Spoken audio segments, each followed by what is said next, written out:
Hello guys, welcome to Self-Help Maths Academy. In today's discussion, I'm going to talk about neighborhood of a point. What is neighborhood of a point? So, how do we define it? Let us try to understand this in detail. So here, let a subset n of R is called the neighborhood. It is called the neighborhood of a point P. Say any point, say P, if there exists an open interval, okay, an open interval, say I, such that you have the point P in that open interval, and this open interval is contained in the set N. Then we say that a subset N is having a neighborhood of a point P. So what is this? What is the meaning of this?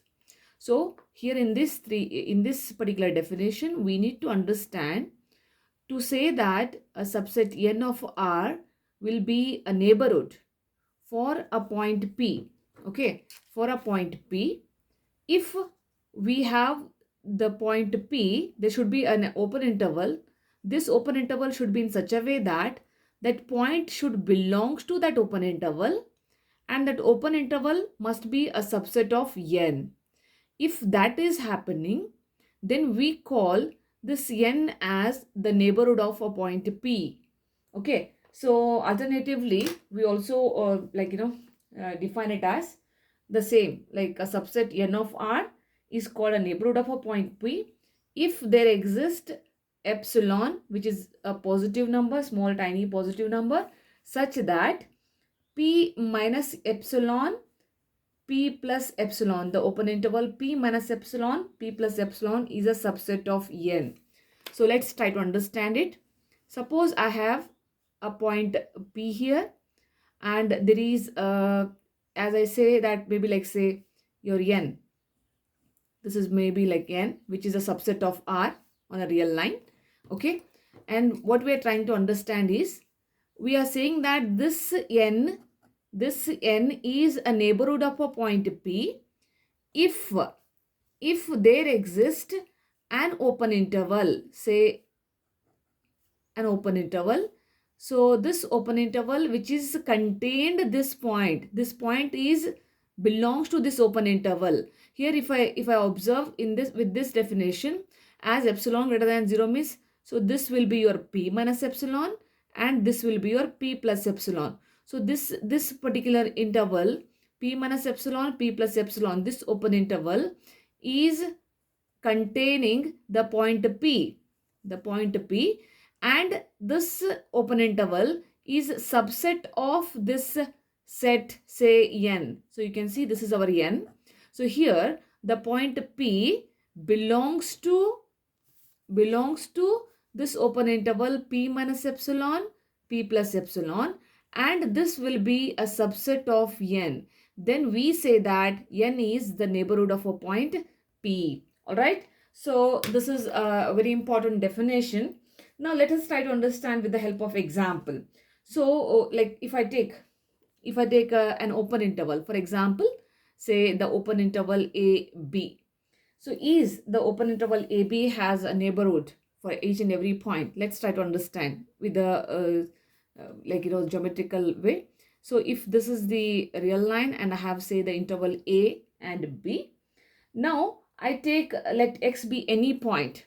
Let me take the point X is any point of this open interval AB. Then you observe carefully that X belongs to the open interval AB, and as you know that every set is a subset of itself, so X belongs to AB and AB is subset of AB, the open interval. So therefore here you can observe, you can say that an open interval is a neighborhood of each of its point. You take any point here. So this will become the neighborhood of each and every point of it. So therefore, in general, an open interval is a neighborhood of each of its points. So in order to prove that, in order to prove it generally, like I say that open interval, this open interval is a neighborhood of each of its points. Okay, each of its points. So how do we prove it? Now let me consider, let say x be any point. Let x be any point of the open interval. Okay, so let me take this, x is any point of this open interval AB. Then you know that x belongs to the open interval AB, and this open interval is subset of AB. All right, so as I told you, every set is a subset of itself. So therefore, by the definition of the neighborhood which we have seen now, there exists a point P belongs to the open interval I, and that open interval should be a subset of n, then we say it as a neighborhood. Same thing happening. So x is belongs to the open interval. This will be acting as I, and I is a subset of n. So x belongs to I is a subset of n. So definition satisfies. This implies the open interval AB is a neighborhood of x.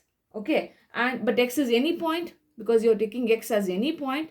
Therefore, this open interval AB will be the neighborhood of each of its points. So that is very important, the property with respect to the open interval. So similarly, what about the closed interval then?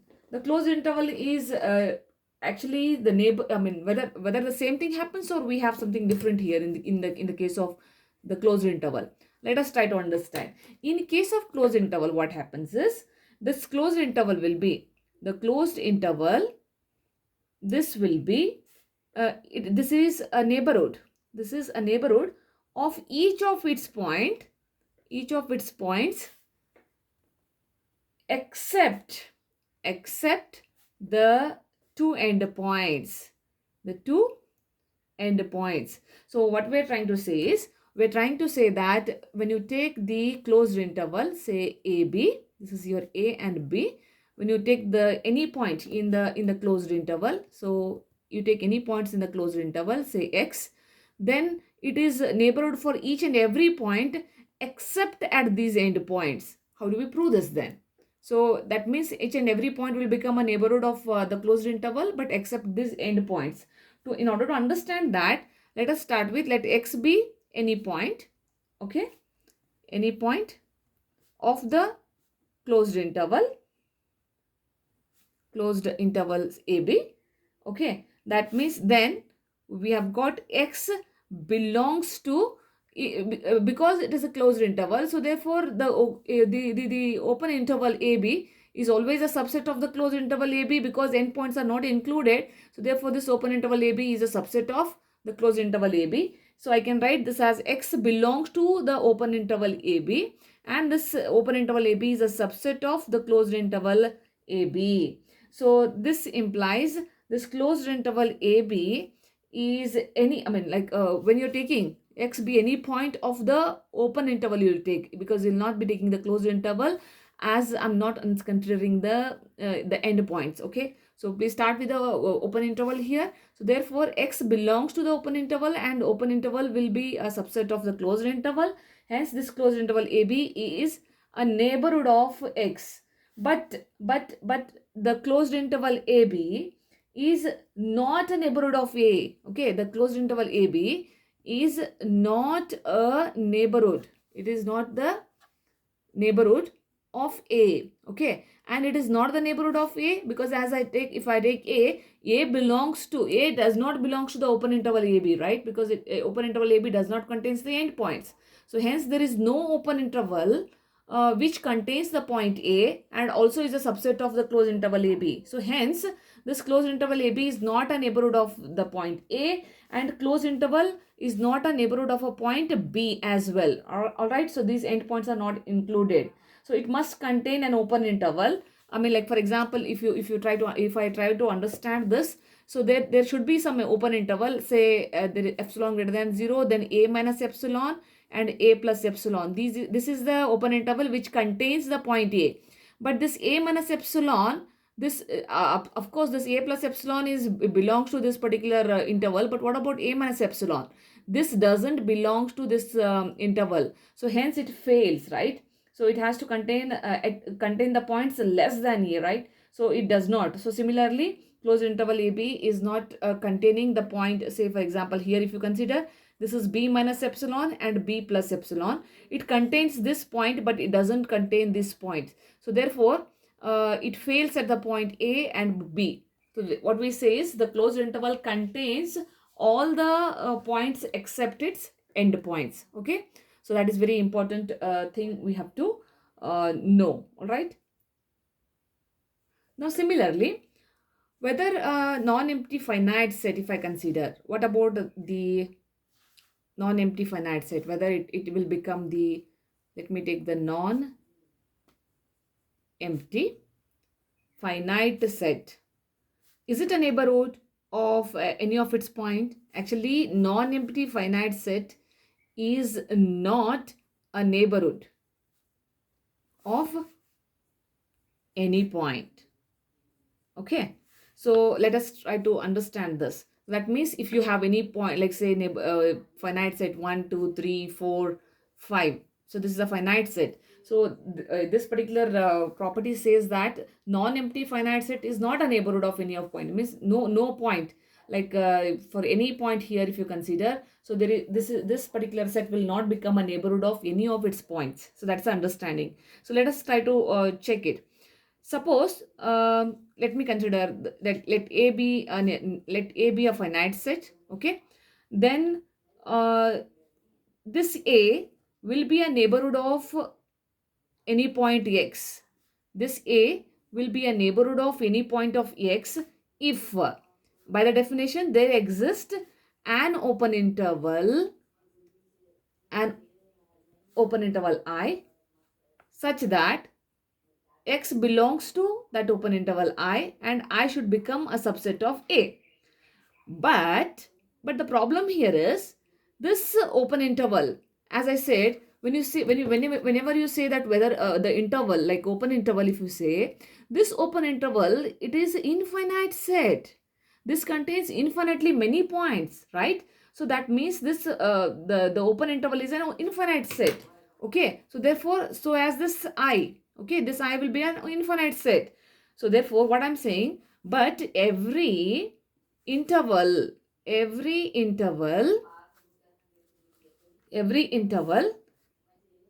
is an infinite set, so as I. All right, so therefore I should be a subset of A. This is possible only when A is infinite, right? A is infinite, but our A is finite. Okay, so since given A is finite, so it cannot be possible. So therefore A cannot be a neighborhood of any of its points. Okay, of any of its points. All right, so this is very important. We have to know. Now like say what is the next thing, like that is this possible for every infinite set then? Like whether we have got the neighborhood for each and every infinite set. So let's see that as a note, important point. Each neighborhood of a point is an infinite set. Okay, each neighborhood of a point is an infinite set. Okay, but every infinite set need not to be neighborhood. Means what I'm trying to tell you is neighborhood of a point is an infinite set. Okay, so whenever you're talking about the neighborhood of a point, it must be an infinite set only, because we are talking about the interval which is a subset of that set. So interval itself is it's an infinite set, right? So therefore we have to consider the infinite set only. But every infinite set, if you take every infinite set, that need not to be a neighborhood. For example, let us consider now the set of natural numbers. The set of natural numbers n. This is the natural number set. Natural number set. This is an infinite set. Natural number set is an infinite set, as you know. Okay. But being a natural number set as an infinite set, this set is not a neighborhood of any of its points. So in the natural number set, like 1, 2, 3, and so on, you have. But though it is an infinite set, this infinite set is not a neighborhood of any of its points. All right. So therefore, what we are trying to say here is neighborhood of a point is an infinite set, but every infinite set need not to be a neighborhood. So this is a very important example. If you just check how it will not become, for n to be a neighborhood, there should be epsilon greater than 0, such that n minus epsilon, n plus epsilon, this should be a subset of n, where if you observe this n minus epsilon, n plus epsilon contains infinitely many points which are not in n. Okay, these are the intervals, because in natural number what happens, they are strictly like 1, 2, 3, these numbers. There is no number in between 1 and 2 in natural numbers, because they are counting numbers. But whenever we talk about the interval, for every epsilon greater than 0, there must be this open interval which contains infinitely many points which are not in n. Hence this n will not become the neighborhood of any of its points. Similarly, if you take the z of integers, this is not a neighborhood of any of its points. Similarly, the set q of rationals, it is not a neighborhood of any of its points. All right. So therefore, though they are infinite sets, natural number sets, rationals, and integer sets, they are infinite sets, but it will not become a neighborhood of any of its points. So therefore, you have to note, this is very important note, neighborhood of a point is an infinite set, but every infinite set is not a neighborhood of, every infinite set need not to be a neighborhood. But what about the set of real numbers? The set of real number will become a neighborhood of each of its points, as it contains each and every number. It contains intervals, it contains the natural numbers. It is the superset of everybody. So therefore, the real number is a neighborhood of each of its points. Okay, so this is very important note. Now, like let me quickly understand that I have to have a set which is a neighborhood of each of its points. So let me have an example. I'm just trying to understand a set which is a neighborhood of each of its points.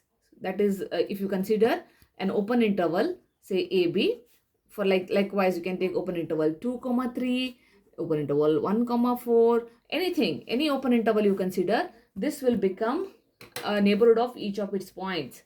The second one, a set which is not a neighborhood of any of its points, you take a finite set like 1, 2, 3, 4. So these sets will become an example for any set which is not a neighborhood of any of its points. Okay. Then a set which is a neighborhood of each of its points with the exception of one point, if you want to understand, that will be the semi-open interval. So this is closed by 2 but open by 3. Here in this particular interval, this is neighborhood of each and every point except at a point 2. All right. Or you can also consider, say, 2 with 3 closed. Here it is open interval of each and every point except at 3. So these are examples where it has to be a neighborhood of each of its point except at one point. Then you can also quote an example where it is a neighborhood of each and every point but except at the end points, if you consider. Then like say 1 and 2, if you take, this is a neighborhood of each and every point except at 1 and 2. Okay, so the closed interval become an example. All right, then the